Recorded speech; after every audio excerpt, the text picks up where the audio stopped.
Hello everyone, welcome back to this channel and welcome back to another video. तो जैसे कि आप सभी देख पा रहे हैं कि इस वीडियो सीरीज में हम NIOS के प्रैक्टिस क्वेश्चंस कर रहे हैं फॉर DSSB पार्ट बी। ठीक है, PRT का जो एग्जाम आएगा उसके लिए। तो अब तक हम 503 के ब्लॉक 2 तक कर चुके हैं। आज हम करेंगे कोर्स 503 का ब्लॉक 3 जिसका नाम है language learning in the classroom. ठीक है, this video is presented by me. मेरा नाम सुमित है और बिना समय गवाए इस वीडियो की शुरुआत करते हैं हमारे पहले क्वेश्चन के साथ। उससे पहले आई लाइक टू अपोलोजाइज क्योंकि ये वीडियो को 4 दिन हो जाएंगे। ठीक है, कोई वीडियो बीच में अपलोड नहीं हुई है due to some reasons, but आगे से आई ट्राई कि वीडियो जो अल्टरनेट डेज पे तो आ ही जाए। ठीक है, तो इसी के साथ शुरुआत करते हैं हम आज के क्वेश्चन की। फर्स्ट क्वेश्चन है हमारे पास, which of the following literary devices primarily involves the repetition of similar vocalic sound within a line or a phrase as seen in the phrase try to light the fire। ठीक है, तो basically ना इसमें मैंने English to Hindi डाले हैं question translate करके, but जहाँ लिटरेरी डिवाइसेस के क्वेश्चन है ना स्पेसिफिकली, क्योंकि ये इंग्लिश का ही क्वेश्चन बनता है तो मैं वहाँ मैंने जो नहीं करा है। ठीक है, जैसे कि इस क्वेश्चन की हम बात करें तो इसमें पूछे कि वो कौन सा लिटरेरी डिवाइस है जिसमें कि सिमिलर वोवल साउंड या वोकलिक साउंड जो है वो रिपीट होती है एक लाइन में। जैसे कि हमारे पास एग्जांपल है try to light the fire, try I to light, light में भी आई। ठीक है, और फायर आई की साउंड रिपीट हो रही है ए आई करके। ठीक है, तो वो जो साउंड रिपीट होती है, वोवल साउंड रिपीट होती है, उस जो लिटरेरी डिवाइस को हम क्या बोलते हैं? आपके ऑप्शन है हमारे पास, ए कॉन्सोनेंस, बी एलिट्रेशन, सी मेटाफर, डी एजोनेंस। तो आप इसका कमेंट सेक्शन में जवाब दे सकते हो पॉज करके। मैं आपको सीधा करेक्ट आंसर की तरफ लेके जाती हूँ। तो इसका करेक्ट आंसर हमारे पास है डी एजोनेंस। तो देखिए, जो रेपिटेशन की अगर हम बात करें तो रेपिटेशन में हमारे पास 3 टर्म्स आती हैं। पहला तो आता है एलिट्रेशन, फिर आती है कॉन्सोनेंस और फिर आती है एजोनेंस। ठीक है, एलिट्रेशन होती है कॉन्सोनेंट साउंड की repetition of the same consonant sound. ठीक है, जो कॉन्सोनेंस होता है उसमें भी repetition of the same consonant sound ही होता है। ठीक है, कॉन्सोनेंटल साउंड मैं अभी बताऊंगी इसमें डिफरेंस क्या है। और एजोनेंस में वोवल साउंड या वोकलिक साउंड का रेपिटेशन होता है, जैसे कि हमने अभी देखा कि try to light the fire में ए आई साउंड जो है रिपीट हो रही थी तो एजोनेंस था। ठीक है, जैसे कि his house is in the village, तो जो आई साउंड की रेपिटेशन हो रही है वो एग्जाम्पल है हमारे पास एजोनेंस की। ठीक है, तो अब हम आते हैं एलिट्रेशन और कॉन्सोनेंस में क्या डिफरेंस है। देखो, दोनों में कॉन्सोनेंट साउंड का रेपिटेशन होता है, बट यहाँ हिंदी में जो एग्जांपल दिया है ना इससे कंफ्यूजन होता है। बट जहां तक मैंने समझने की कोशिश करी है इनमें ये डिफरेंस रहता है कि जो एलिट्रेशन होता है ना, एलिट्रेशन में जो हम कह रहे हैं कि रेपिटेशन होती है वो स्टार्टिंग के साउंड की होती है, फर्स्ट लेटर की रेपिटेशन होती है। ठीक है, हर वर्ड का जो फर्स्ट लेटर है वो रिपीट करता है। जैसे कि she sells sea shells on the sea shore, तो ये एस वर्ड की जो रेपिटेशन हो रही है ये फर्स्ट लेटर की रेपिटेशन हो रही है। ठीक है, वर्ड में। और जो कॉन्सोनेंस होती है ना उसमें जो रेपिटेशन है ना वो फर्स्ट लेटर की हो ऐसा जरूरी नहीं है, वो मिडल में या एंड में भी जो है रेपिटेशन हो सकती है कॉन्सोनेंट की। जैसे कि बैट, कैट, मैट, रैट, तो ये ट साउंड की जो रेपिटेशन हो रही है ये भी कॉन्सोनेंट साउंड ही हुआ ना, बट ये स्टार्टिंग में रेपिटेशन नहीं हो रही है, ये कहीं भी हो सकती है, middle of the words, end of the words. ठीक है, जैसे कि यहाँ भी एग्जाम्पल है whose woods these are I think I know, जो एस साउंड की रेपिटेशन यहाँ पे हो रही है वो मिडल या एंड ऑफ द वर्ड में आ रही है। ठीक है, तो ये बेसिक डिफरेंस है एलिट्रेशन और कॉन्सोनेंट में। पर यहाँ जो इन्होंने कॉन्सोनेंस में जो हिंदी की एग्जांपल दिया ना, जोगी जंगल जाते जाते जग से जाता रहा, इसमें फर्स्ट साउंड की ही रेपिटेशन हो रही है। और मेरे हिसाब से जहाँ तक मैंने समझने का कोशिश किया काफ़ी सारी जगहों से, तो ये एलिट्रेशन की एग्जाम्पल होनी चाहिए, बट अब इन्होंने दे रखा है तो हाँ ठीक है। जैसे कि हम ना इसमें कॉन्सोनेंस में हिंदी की एग्जाम्पल ले सकते हैं, जैसे कॉन्सोनेंस में बाल, पाल, लाल, है ना, आप देख रहे हो, समझ रहे हो, जो ल साउंड की यानी कि कॉन्सोनेंट साउंड की रेपिटेशन हो रही है वो एंड ऑफ द वर्ड हो रही है। तो वो बेसिक डिफरेंस है एलिट्रेशन और कॉन्सोनेंस में। एजोनेंस तो इजी है, इसमें वोवल साउंड की जो है रेपिटेशन होती है। ठीक है, अगर नहीं समझ आए तो कमेंट सेक्शन में आप पूछ सकते हैं, बाकी आई होप आपको समझ आ गया होगा। अगला क्वेश्चन हम देख लेते हैं। नेक्स्ट क्वेश्चन है, which category of literature is likely to be considered true literature because it lacks both aesthetic and universal dimensions.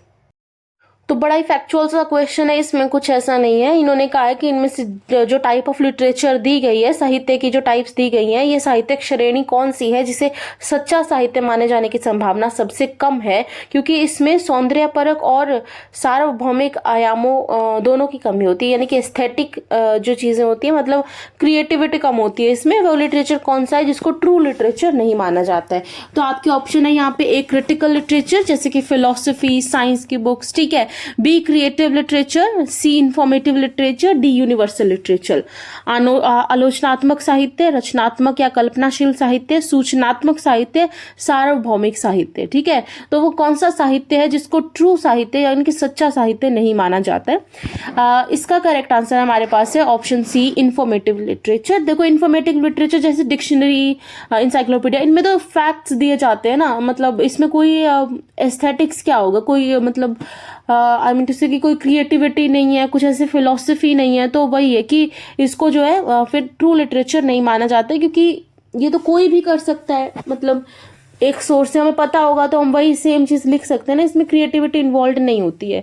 Critical literature होता है साइंस रिलेटेड जो बुक्स होती हैं जिसमें मतलब थ्योरीज दी जाती हैं, क्रिटिकल थिंकिंग इन्वॉल्व होती है, जिसमें logical thinking, rational thinking involve होती है। ठीक है, और इमेजिनेटिव लिटरेचर तो जो फिक्शन होती है वो सब इमेजिनेटिव जो है लिटरेचर में आती है। ठीक है, या फिर क्रिएटिव में।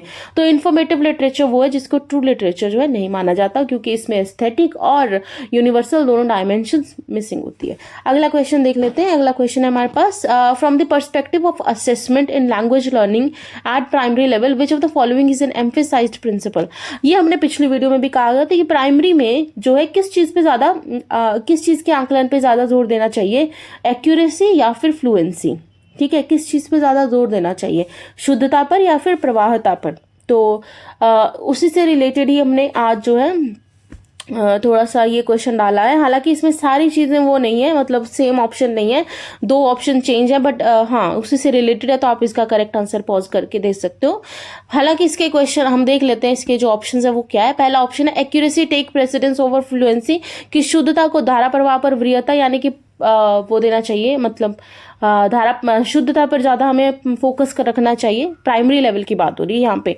The teachers focus should be primarily on mistakes to identify areas for correction, कि जो टीचर का ध्यान है, शिक्षक का ध्यान मुख्य रूप से गलतियों पर होना चाहिए, ताकि सुधार के क्षेत्र या फिर जो डायग्नोस्टिक मतलब फिर डायग्नोस कर सके उसकी मिस्टेक्स को और रेमेडी दे सके। तो क्या मिस्टेक्स पर फोकस करना चाहिए।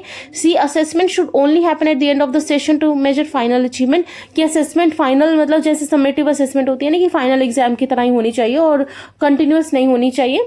या फिर D fluency generally takes precedence over accuracy, कि फ्लुएंसी को आमतौर पर ज्यादा वरीयता दी जाती है दैन शुद्धता यानी कि एक्यूरेसी। ठीक है, तो इसका हमने लास्ट वीडियो में भी डिस्कस करा था, अभी भी देख लेते हैं। इसका करेक्ट आंसर ऑप्शन हमारे पास let me check, option D, fluency generally takes precedence over accuracy. तो जो प्राइमरी लेवल में है उसमें हमें बच्चों को एक्सप्रेस करने पे ज्यादा ध्यान देना चाहिए। वो थोड़ा मतलब गलतियां भी करता है तो उसको ध्यान नहीं देना चाहिए।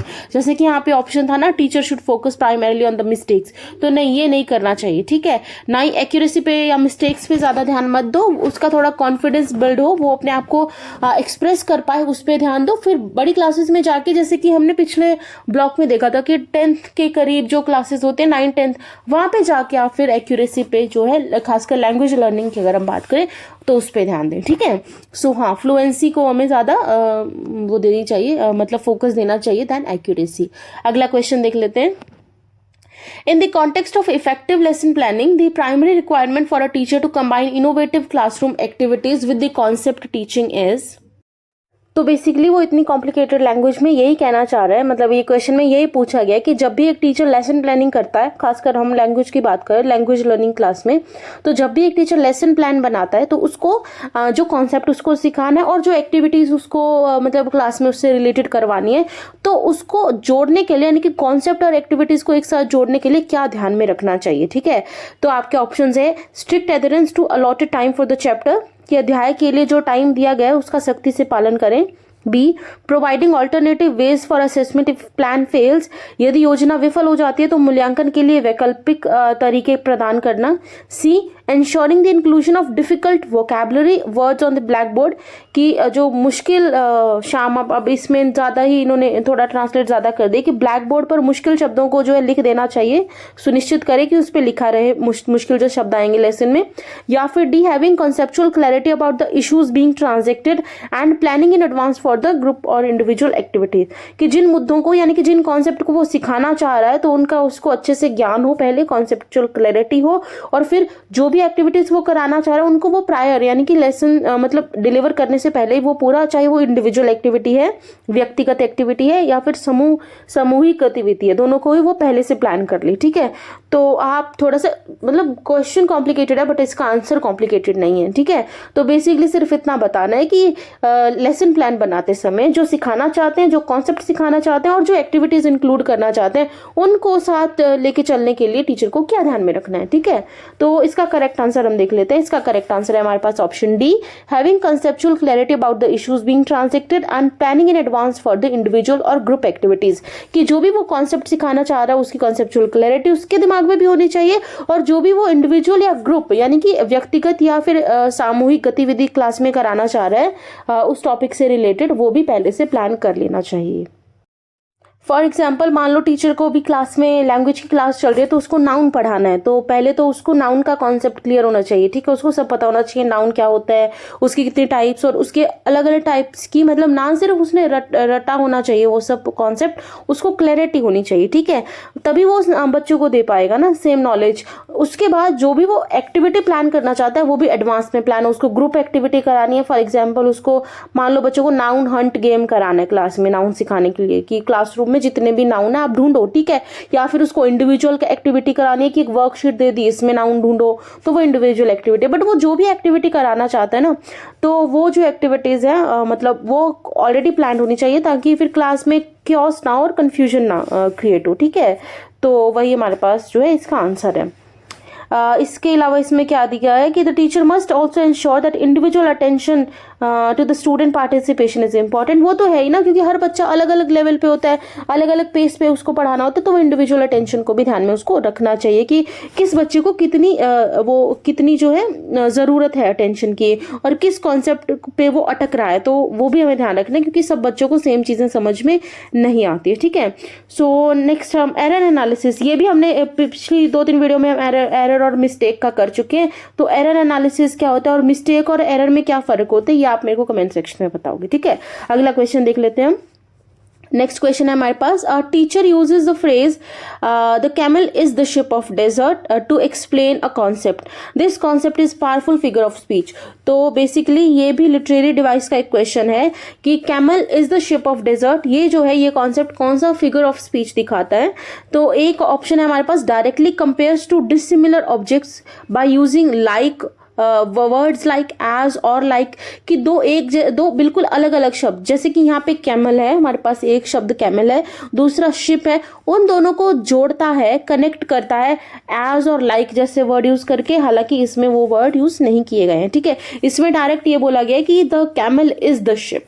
ठीक है, इसमें ऐसा नहीं कि camel is like the ship, कि शिप के जैसा है, नहीं, कैमल ही डेजर्ट का, रेगिस्तान का जो जहाज है। ठीक है, तो ये ऑप्शन हमारे पास गलत है। B intentionally exaggerates a feature for emphasis, की बिल्कुल ही एक जैसे कैमल का एक फीचर लिया उन्होंने और बहुत ही ज्यादा ओवर एग्जेजरेट कर दिया उसको। ठीक है, C identifies two unlike objects with each other to underscore unique similarity, कि दो अलग अलग यूनिक सब्जेक्ट्स को एक सिमिलैरिटी पकड़ के और फिर उनको आपस में जोड़ देना। ठीक है, बेसिकली उनको मतलब कंपेयर नहीं कर रहा है वो, उन्हीं को मतलब उसको वही बना दिया उसने। आप समझ रहे हो ना क्या डिफरेंस है इसमें, वो कंपेयर नहीं कर रहा है कैमल को शिप के साथ, वो कैमल को ही शिप बना दे रहा है। थोड़ी बहुत उसकी जो सिमिलैरिटी है, जैसे शिप पानी पे तैरती है तो उसी तरीके से जो कैमल रेत पे काइंड ऑफ तैरने का काम करता है, तो वो एक यूनिक उसने जो सिमिलैरिटी पकड़ी और आपस में उनको जोड़ दिया। ठीक है, D refers obliquely to a well known historical person or event, इसका तो कोई लेना देना नहीं है, तो बेसिकली हम लिटरेरी टर्म कर रहे हैं इसमें। ठीक है, तो इससे हमें लिटरेरी टर्म देखने को मिलेगी कि कौन सी है। तो इसका करेक्ट आंसर है हमारे पास C, identifies two unlike objects with each other to underscore a unique similarity, कि जैसे कैमल था हमारे पास पहला ऑब्जेक्ट और दूसरा हमारे पास, पहला कैमल है दूसरा शिप है, दोनों का आपस में कोई लेना देना नहीं है, बट एक जो सिमिलैरिटी है कि शिप पानी पे तैरती है, वैसे ही कैमल को बोला गया कि वो रेत पे तैर सकते, क्योंकि हम नहीं चल सकते ना, हमारे पैरों में वो सरफेस का मतलब हम तो उसमें बहुत मुश्किल हो जाती है, बट कैमल इजीली चल सकता है, तो काइंड ऑफ तैर सकता है वो रेत पे। तो उस सिमिलैरिटी को लेके इन्होंने एक जो है मतलब एक जो है लिटरेरी टर्म यूज करी है जिसको मेटाफर बोलते हैं। अब दो लिटरेरी टर्म है, एक तो सिमिली, एक मेटाफर। सिमिली को आप याद रख सकते हो, याद सिमिलर, सिमिलर जब हम किसी से कंपेयर करते हैं कि उसके जैसा, ठीक है। Her face is as pretty as moon, her face is not moon, ठीक है। उसके फेस को मून नहीं बोला गया, चांद नहीं बोला गया, उसके फेस को बोला गया कि चांद के जैसा है। जब हम सिमिलर बताते हैं ना कि कोई चीज उस चीज के जैसी है तो वो सिमिली होती है, जब हम उस चीज को वही बना देते हैं तो हमारे पास वो होता है मेटाफर। ये हमें याद रखना, दोनों चीजों में डिफरेंस होता है, ठीक है। तो सिमिली सिमिलरिटी जब हम दिखाते हैं और मेटाफर जब हम उसी चीज को वही बना देते हैं, ठीक है। तो आई होप आपको समझ आ गया होगा। सिमिली को आप सिमिलर वर्ड से याद रख सकते हो कि लाइक और एज, ऐसी जो चीजों से कनेक्ट होते हैं, ठीक है। तो इसमें जो ए ऑप्शन था ना, इसमें जो ए ऑप्शन था कि एज और लाइक से जो दो डिसिमिलर ऑब्जेक्ट्स कनेक्ट होते हैं वो हमारे पास सिमिली होती है। और इसकी जो हमने एग्जांपल जो करी थी वो एग्जांपल थी camel is the ship of desert, ये हमारे पास एग्जांपल थी मेटाफर की, ठीक है। अगला क्वेश्चन देख लेते हैं। चलिए नेक्स्ट क्वेश्चन है, a common pitfall in the conventional use of text books in the language teaching is that they are often seen as, कि भाषा शिक्षण में पाठ्य पुस्तकों को पारंपरिक उपयोग में एक कमी, मतलब टेक्स्ट बुक का जब हम यूज करते हैं लैंग्वेज की क्लास में तो उसमें कौन सी कमी देखी जाती है, टेक्स्ट बुक को यूज करने में कौन सी कमी देखी जाती है। आपके ऑप्शन है resource for teacher to adapt and supplement, की जो टेक्स्ट बुक होता है वो शिक्षक को अनुकूलन और पूरक के लिए एक संसाधन होता है, ठीक है, मतलब हेल्प करता है basically to adapt to the classroom environment, और फिर नॉलेज मतलब जो भी वो कॉन्सेप्ट पढ़ाना चाहता है उसमें सप्लीमेंट्री काम करता है। बट हम क्या बात करें conventional use of text book, conventional use of text book क्या था, पारंपरिक उपयोग क्या था, फिर टीचर सिर्फ टेक्स्ट बुक से ही पढ़ाता था, तो हमें वो देखना है कि जो टेक्स्ट बुक से ही सिर्फ जो टीचर पढ़ाता है उसमें क्या कमी रह जाती है। बी ऑप्शन है an integrated tool for all around language skill development, की जो टेक्स्ट बुक होती है वो पूरा हर मतलब भाषा का जो मतलब हर तरह का विकास है और सारी तरह की जो स्किल्स हैं लिसनिंग, रीडिंग, राइटिंग, स्पीकिंग, सब चीज़ों में काम आती है। या फिर शिक्षण अधिगम प्रक्रिया का सब कुछ, कि जो टीचिंग लर्निंग प्रोसेसेस है उनमें सब कुछ ही जो टेक्स्ट बुक को मान लिया जाता है, जिसकी वजह से जो पूरा पढ़ाने का जो अप्रोच है ना वो मैकेनिकल हो जाता है, ठीक है, यांत्रिक, जैसे यहाँ पे लिखा मैकेनिकल हो जाता है, मतलब उसमें कोई इनोवेशन नहीं बचती है, कोई क्रिएटिविटी नहीं बचती है, क्योंकि पूरी चीज जो है वो टेक्स्ट बुक से ले रहा है टीचर, ठीक है। या फिर डी ऑप्शन है हमारे पास primary source for testing cognitive abilities like analysis और इवोल्यूशन, की जो कन्वेंशनल यूज था टेक्स्ट बुक का उसमें जो टेक्स्ट बुक का काम वो इवेल्युएशन के लिए किया जाता था, ठीक है। तो आप इसको एक बार पॉज करके, मैं ये सब मिटा देती हूँ, पॉज करके एक बार फिर से ये देख सकते हो कि जो कन्वेंशनल यानी कि पारंपरिक तरीके से जो किताबों का यूज होता था उसमें क्या कमी पाई जाती थी। तो इसका करेक्ट आंसर हमारे पास है ऑप्शन सी। मतलब इसको समझाने की वजह से मुझे नहीं लगता कोई ज़रूरत है, जब एक टीचर सिर्फ टेक्स्ट बुक लेके ही पूरी क्लास को पढ़ा रहा है, कोई एक्टिविटीज़ इन्वॉल्व नहीं है, ठीक है, वही क्वेश्चन हो रहे हैं, मतलब जो टेक्स्ट बुक में दे रखा है वही वो पढ़ा रहा है, तो ऑब्वियसली ना मैकेनिकल प्रोसेस हो जाएगा, कोई इनोवेशन नहीं रहती है, कोई क्रिएटिविटी नहीं रहती है। तो मतलब इसमें समझाने जैसा मुझे नहीं लगता कुछ है, बट फिर भी अगर आपको डाउट हो तो आप पूछ सकते हैं, ठीक है। अगला क्वेश्चन देख लेते हैं। नेक्स्ट क्वेश्चन है, the recommended process for using dictation as tool for assessment and learning requires which step to occur first. So श्रुत लेख यानी कि डिक्टेशन को मूल्यांकन और अधिगम के उपकरण के रूप में उपयोग करने की अनुशंसित प्रक्रिया में सबसे पहला जो स्टेप है वो कौन सा है। इसमें ज़्यादा डिफिकल्ट हिंदी ट्रांसलेट हो जाती है। तो डिक्टेशन को जब हम एज असेसमेंट टूल यूज़ करते हैं तो वो स्टेप वाइज होता है, तो उसके स्टेप्स पूछे गए बेसिकली। तो उसमें पहला स्टेप कौन सा है, आपके ऑप्शन है a teacher reads the text slower then normal so learners can write, कि जो शिक्षक है वो सामान्य गति से मतलब थोड़ा धीमी गति में पढ़ता है ताकि बच्चे लिख सकें। B teacher reads entire selected text in even flow with proper expression at and normal speed while learners only listen, कि शिक्षक जो चुना हुआ पैराग्राफ है, चुने हुए पार्ट को एक्सप्रेशन के साथ और सामान्य गति में नॉर्मल स्पीड पे पढ़ता है ताकि विद्यार्थी सिर्फ सुन सके। C teacher ask the learner to correct their own mistakes of the second reading, तो ये तो पहला स्टेप हो ही नहीं सकता बेसिकली, ठीक है। तो क्योंकि ये तो लिखा ही नहीं है तो पहला स्टेप नहीं है। डी हमारे पास है learners are immediately asked to write down the words as they are read out, कि पहले स्टेप में लर्नर्स को बोल दिया जाता है कि जैसे जैसे बोला जा रहा है वैसे वैसे जल्दी जल्दी से वो वर्ड्स लिखें। तो बेसिकली डिक्टेशन के जो है वो डिक्टेशन एज असेसमेंट टूल के स्टेप्स हमारे पास क्या हैं। तो इसका करेक्ट आंसर है हमारे पास option B, the teacher reads the entire selected text in even flow with proper expression and at normal speed. तो बेसिकली 3 स्टेप होते हैं।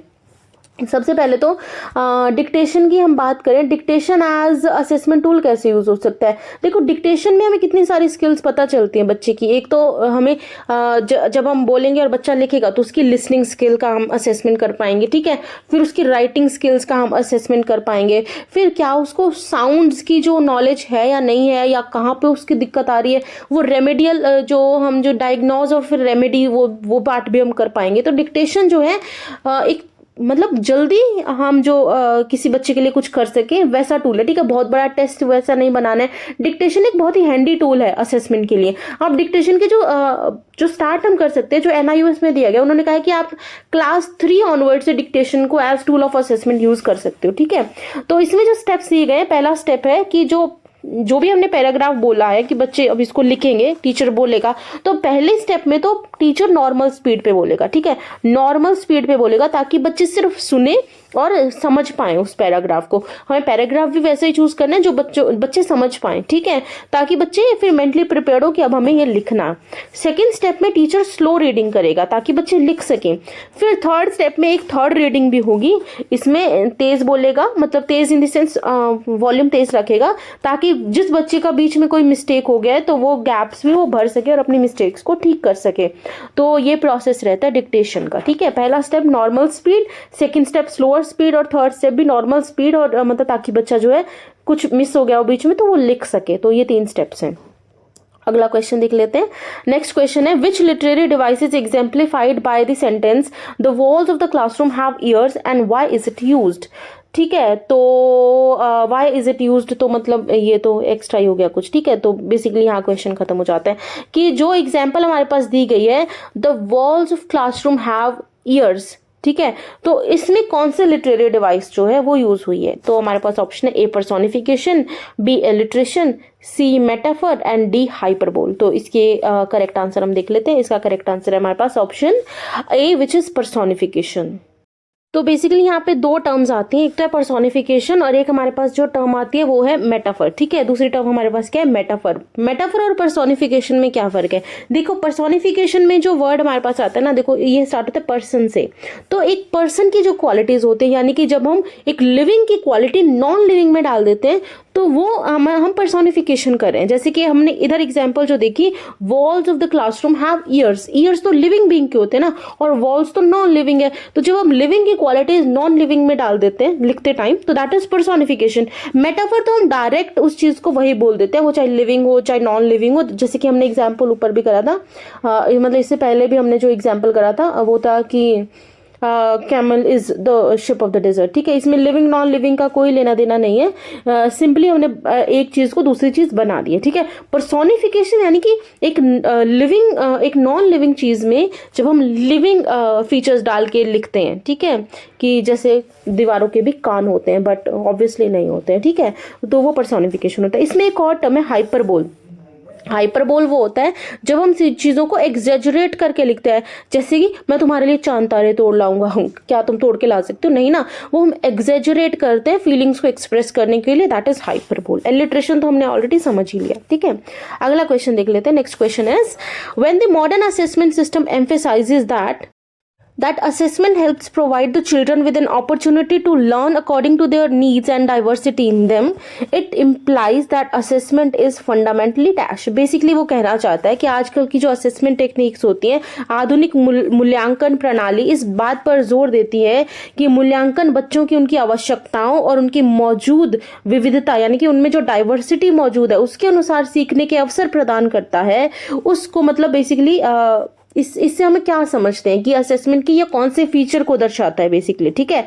बहुत ही मतलब कॉम्प्लिकेटेड क्वेश्चन है, बट ये इतना कॉम्प्लिकेटेड है नहीं अगर हम ध्यान दें तो, कि असेसमेंट हेल्प करता है चिल्ड्रन की, ठीक है, टू लर्न। असेसमेंट से जब हम लर्न करते हैं तो वो कैसे करते हैं, अकॉर्डिंग टू देयर नीड्स, ठीक है। तो वो किस चीज को दर्शाता है, असेसमेंट के कौन से फीचर को दर्शाता है, जो मूल्यांकन है मूल्यांकन के कौन से रूप को दर्शाता है। हमारे पास ऑप्शन है, ए डायग्नोस्टिक एंड रेमेडियल, नैदानिक और उपचारात्मक, बी समेटिव एंड कंक्लूसिव, योगात्मक और निर्णायक, सी कंपैरेटिव एंड रैंकिंग बेस्ड, तुलनात्मक और क्रम निर्धारण पर आधारित असेसमेंट का हमें फीचर बताना है इसमें, ठीक है। डी, थ्योरेटिकल एंड एब्स्ट्रैक्ट, सिद्धांतिक और अमूर्त।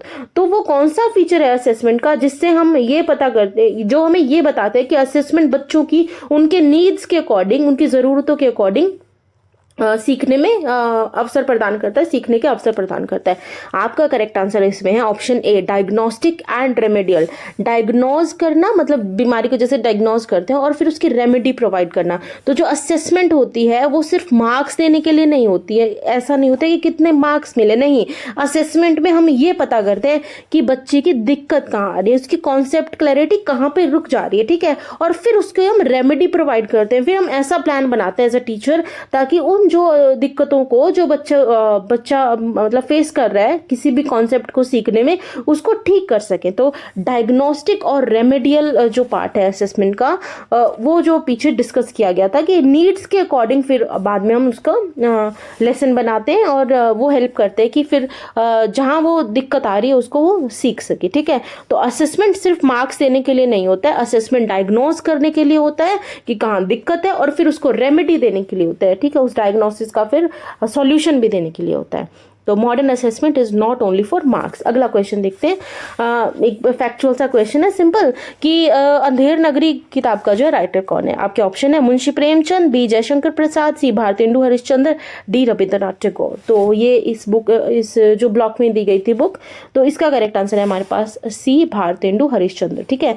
तो भारतेंदु की अंधेरी नगरी, और एक और जैसे अशोक शास्त्र त्याग, तो ये राम कुमार वर्मा की बुक है। ऐसे कुछ और भी बुक्स है, जैसे शेक्सपियर की 1-2 बुक्स दी गई हैं, तो अलग अलग राइटर्स की और भी बुक्स इसमें दी गई है। पूछ लेते हैं यार, क्योंकि एक बार तो मतलब मैथ्स का ब्लॉक का भी एक बुक थी जॉर्ज पॉलिया की कोई, तो वो भी पूछ ली थी। ये तो फिर भी लैंग्वेज की बुक्स हैं, तो ठीक है, आपको ये भी ध्यान रखना है।